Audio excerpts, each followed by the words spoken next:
Pati parents na Alden Richards at Maine Mendoza ginawa na pala ito together.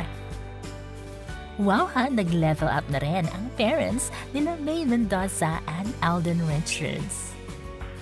Ginawa talaga nila ito together. Alamin natin ha, may naaamoy ba kayo? Malapit na. Tila may kalugan nga ang pagbisita ng magulang ni Meng sa ama ni Tisoy doon sa McDo branch na inopen nila this month sa Binyan, Laguna.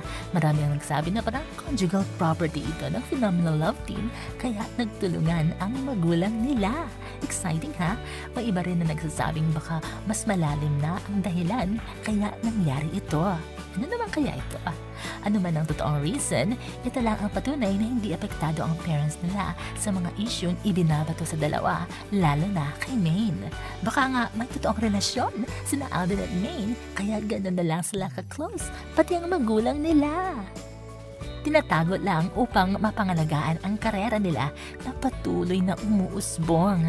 Yan ang true, kaya intayin na lang natin ang tamang panahon para sa lahat. Lalabas din ang katotohanan. Ano sa palagay ninyo?